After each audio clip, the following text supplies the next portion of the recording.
Now, we can use a jack, but why would you want to do that when we got a record? So we're going to fire up the record, back up under this, lift it up, put some rims and tires under this thing. Safety, guys, safety. The Mustang, we need to get back on that project. Here's the record. It should start. I got faith in it. That's why I got the hood up. You know, plenty of faith. I keep forgetting that needs fixed. Scrub out issues. Oh, just, yeah, no comment. Oh, find neutral. I think we in neutral. Key, gas. 2 pumps, not 3. 3's too many. Need to bypass that. Roll the window down.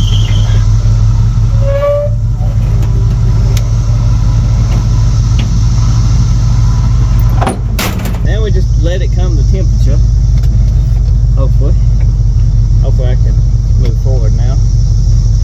I ain't checked no fluids in this since I got this thing. Don't know if it got oil. It's got gas because I put $10 in it. It went out of gas. It says it's full. Fuel hand's not correct. Oh, look fine. Don't want to hit the Mustang.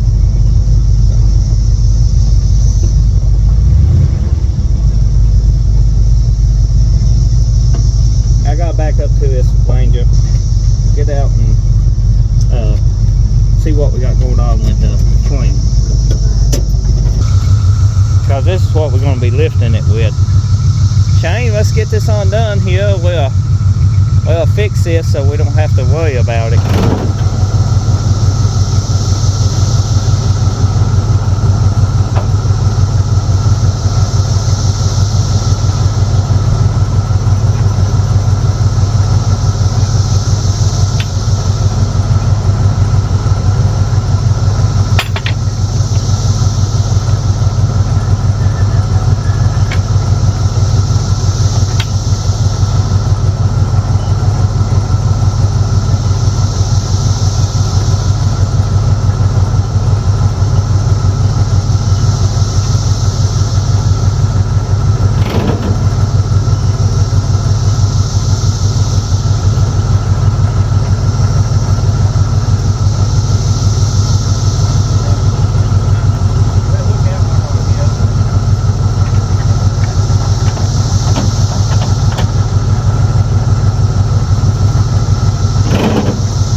Something I have to address in the future is where I got this off, this weld here. Sometimes this don't want to line up smooth at the bottom, but that's fine. I'm good, don't let me run over it.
So we wound out of gas, but now we're just going to hook the winch to it and just pick up on these frame wheels. Seems the simplest. You want to go ahead and latch them, Shane? I'll let them down. Whoops. There you go, Shane.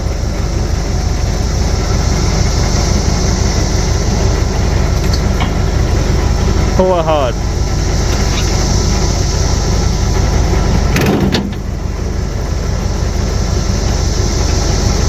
I'm not figured out how to fleece push yet.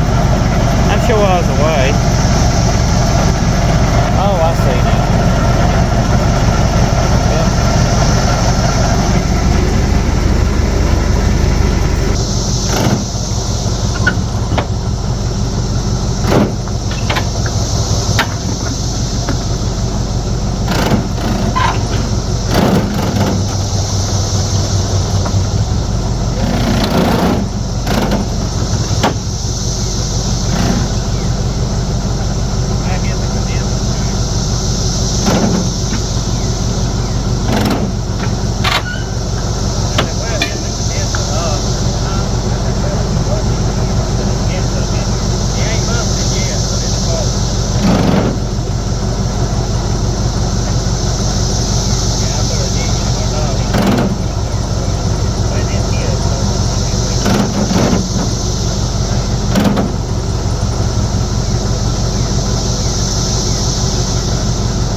I never thought that there'd be a situation where I need more chains. I'm off level here, so this truck needs a wheel lift, so I will be in the market for one of those. But all my chains is out here on the rollback.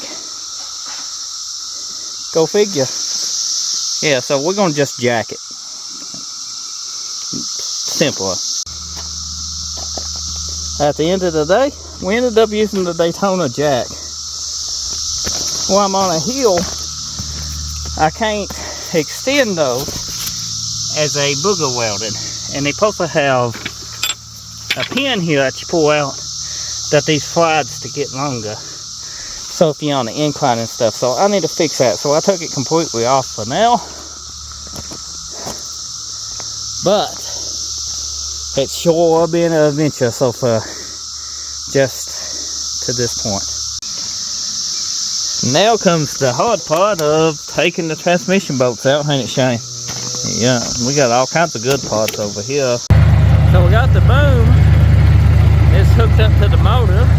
So this is the Holmes 500. It's got the boom that swivels. Very cool.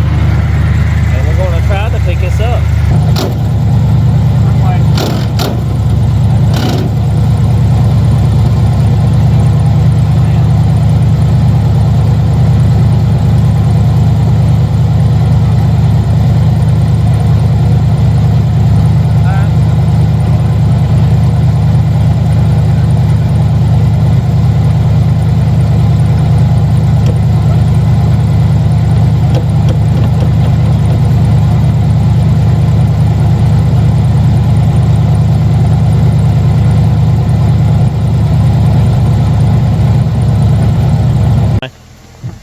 It's fine, we got the record, it'll hold it, Shane.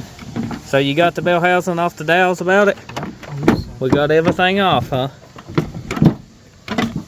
What's this go to, Shane? What? This right here? Oh, it's undone, okay.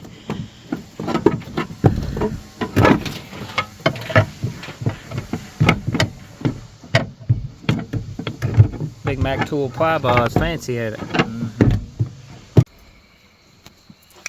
Well, it was a battle, but it's out. There's a mess of wires we got to attend to. We got somebody been here before and just cut them. Everything looks new. We check out the condition of the clutch, but I think we'll be just fine. I think we got ourselves a flooded engine.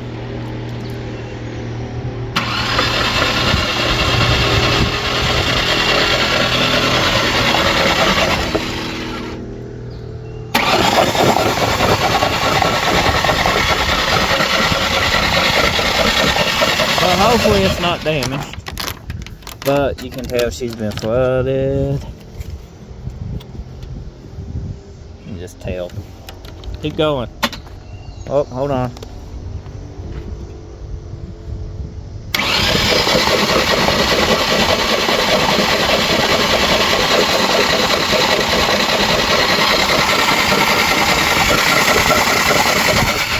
Oh, the oil pressure gauge? Yeah, but check it. This engine's been kind of flooded.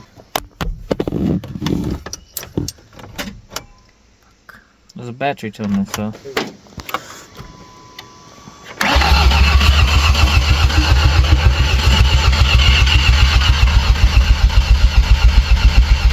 Got out the oil pressure.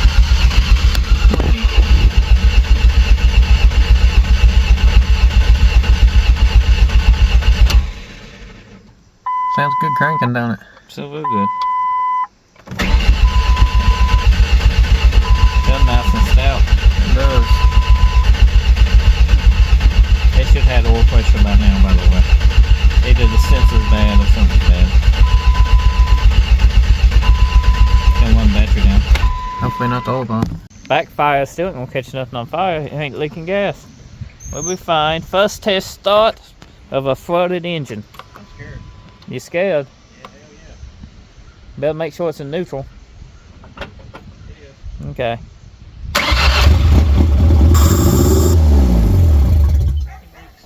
Sounded good though. Yeah, flooded wheel engine. Yep, sounds real good, but it's got vacuum leaks, so it's no race too high. It is gonna have a few vacuum leaks because somebody ain't fixed them yet. We don't know if we have a. It sounded good enough. We don't know if we have oil pressure, but it sounded good. It did. Yeah, I didn't chatter. Start it up for another minute.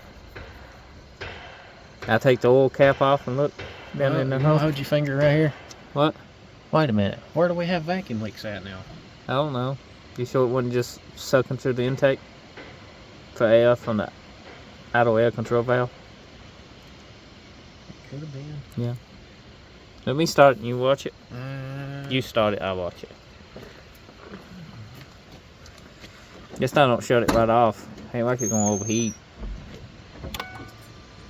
Ready? Yep.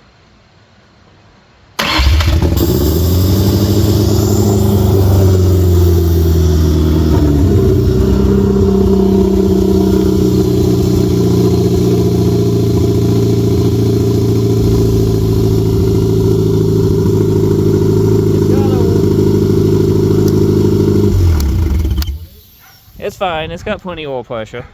Well, the gauge still ain't working. Well, it's shooting it out the cap. Oh. So, It does have oil pressure? yeah, it's got oil pressure. Got a healthy amount too. We gotta figure out what the trouble That's the throttle thing. Going to go ahead and hook the battery up now, and this should be ready to fire and let run for a while. We got straight water in it for now. We flushed it once, but we're gonna, just in case there any issues, we don't know how the head gaskets are in this motor. We started it without coolant and stuff, and coolant's expensive, you know, and we gotta save money where we can. There we go. Want to start it, Shane? We also changed the oil pressure sensor because we didn't get oil pressure. We had to put a new heater valve on it and all that stuff. Anything else, Shane? As far as I know, that's all. Okay. Now what we're going to do is crank it and see if the oil pressure gauge pretty well comes back before it starts. We got the coil unplugged, don't we, Shane? Mm-hmm. So we're back here, see if we get oil pressure.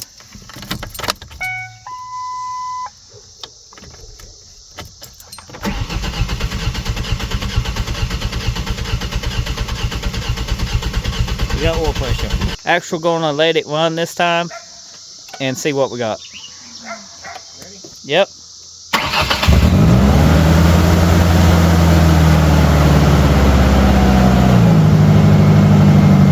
Idle one still might be a tad high. Now the old motor, it had a dead cylinder and we turned the idle one up a little bit. Maybe it ain't high enough.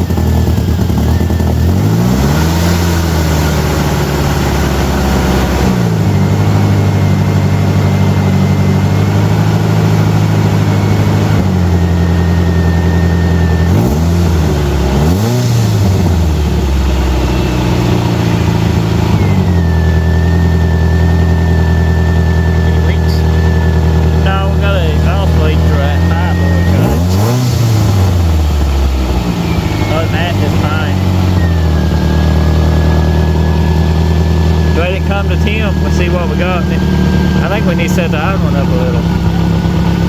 Yeah, we got a vacuum leak somewhere, I guess.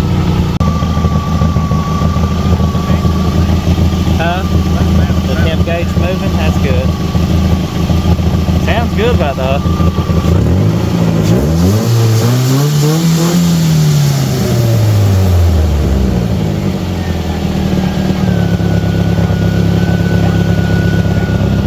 Yeah. It's going to smoke a little because this engine's been setting, and it seems to have a lot of water in it, this engine did. But it just had some rust in the cylinders of water if you watched the video. But the key with flooded engines, if you get to them in time, is you can just drain them, WD-40 them. This one wasn't WD-40, but it helps. And pump the cylinders out. Do not try to crank this engine without changing your oil first, because you're going to send all that mud and junk up through your oil passages and shit and into your bearings. Yeah, just take your spark plugs out, crank it over, shoot the shit out of the spark plug hose like we did, and get them on. It should be fine. I mean, this is a $300 2.3. Supposedly it had 80,000 miles. They just didn't tell us it had water damage, but we got it. It comes from a salvage yard, you can see. So it probably got flooded here in Kentucky under them big flood storms, and they just didn't pay no attention, sitting in the building probably. Probably didn't get it too bad. They got enough done in the cylinders and stuff. That's fine. Oh, now Shane don't like starting fluid, but it'll be fine, Shane. Trust me. We're just checking some vacuum leaks. I say we're good right now. Which I like using Blade Clean starter fluid wax. It is flammable though. Shane said he caught one on fire like this once.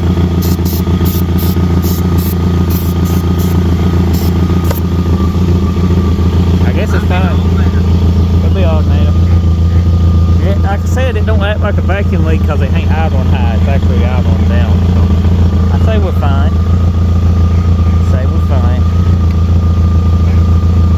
Check the temp again. We're gonna let it run about an hour to 30-40 minutes, somewhere in whatever we feel like. Get that motor free, and then we're gonna drain the straight water out, put antifreeze,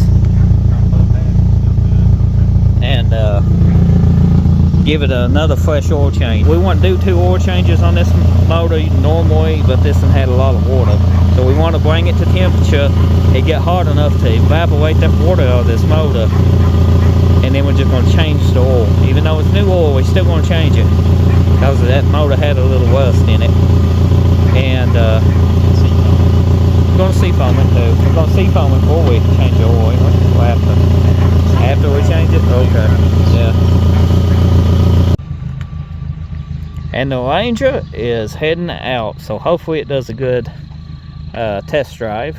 I'm going to drive it for about 30 minutes. It has idled. We changed the fluids again in it, and I think everything's good on it. Sounds good.